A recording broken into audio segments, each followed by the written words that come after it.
Ciao a tutti, homebrewers e appassionati. Vi hanno incuriosito molto e me l'avete chiesto in tanti, quindi oggi vi mostro come preparo le etichette personalizzate delle mie birre.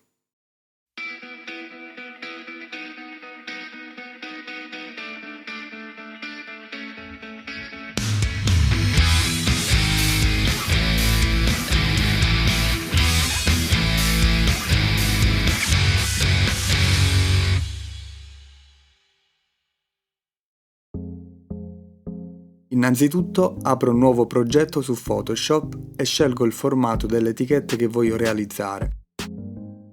Nel mio caso 8.5 x 7 cm. Per prima cosa scelgo uno sfondo. Aggiungo una semplice cornice che mi aiuta poi a ritagliarle una volta stampate, metto in basso le info sul grado alcolico, unità di amaro in IBU e colore in EBC e per formato metto 33 per tutte per comodità. Poi aggiungo il mese e anno di produzione, il mio logo e infine il nome dello stile della birra, in questo caso una porter. Per finire sui lati metto qualche info sulle materie prime e sulla produzione. Se cercate dei font particolari vi consiglio il sito 1001fonts.com. Ce ne sono tantissimi in varie categorie e sono tutti gratuiti.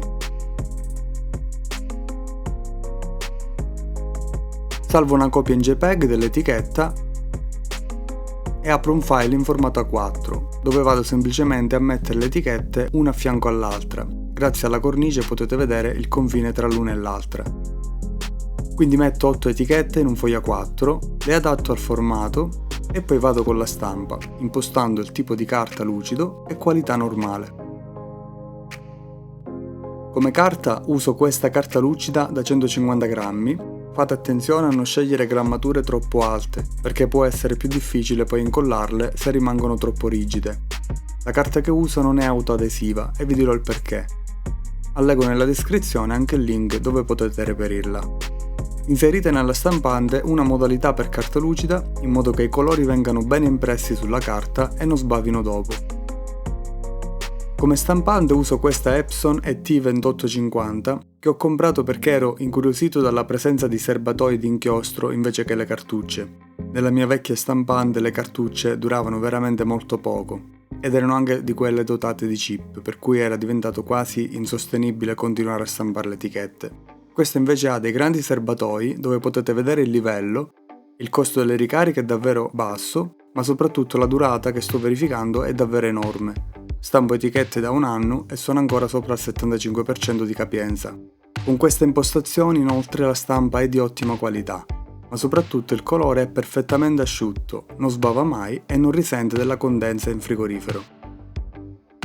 Per tagliare le etichette uso questa taglierina da banco che trovate su Amazon, molto semplice e precisa da usare. Ed ecco le etichette pronte.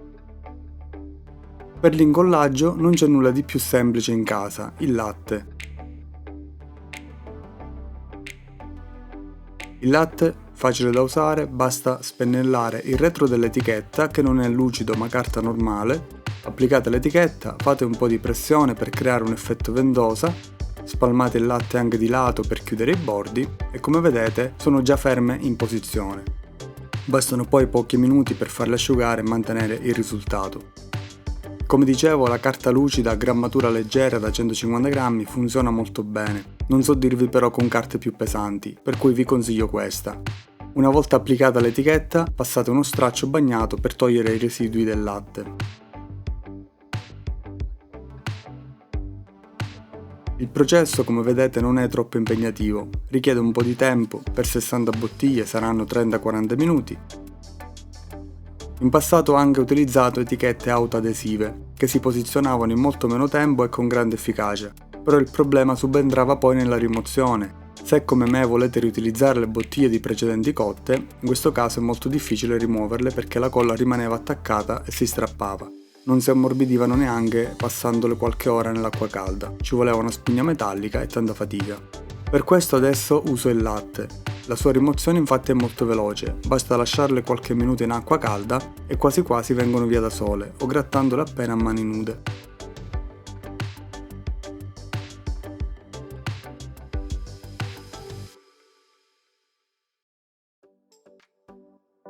Etichettare le proprie birre è un piacere e una soddisfazione. Rende il vostro prodotto meglio presentabile e riconoscibile e ha anche altre utilità. Ad esempio, il poter annotare sulle etichette lo stile di riferimento, il grado alcolico, le unità di amaro, il colore, le materie prime e altre informazioni. Tutte informazioni che sono utili anche per assaggiare e capire meglio la birra che si ha davanti, che se fate diverse birre durante l'anno è difficile tenere a mente, soprattutto se dovete farla assaggiare a qualcuno. Come vedete, per preparare le etichette in casa non c'è nulla di complicato. Se non siete pratici di grafica, potete trovare online diversi siti che vi permettono di comporre la grafica delle vostre etichette e su alcuni siti potete anche ordinarle già stampate e ritagliate con carta adesiva o non, se preferite incollarle come faccio io. Certamente su piccoli lotti i prezzi sono molto alti e a mio parere conviene farle in casa. Spero vi sia piaciuto questo video particolare sulle etichette. Per qualsiasi dubbio o se volete condividere le vostre esperienze scrivete sotto nei commenti. Per finire, se volete aiutarmi e supportarmi con i contenuti, lasciate un like e iscrivetevi al canale se non l'avete ancora fatto. È un gesto semplice e gratuito, ma per me è un grande aiuto. Ci vediamo al prossimo video.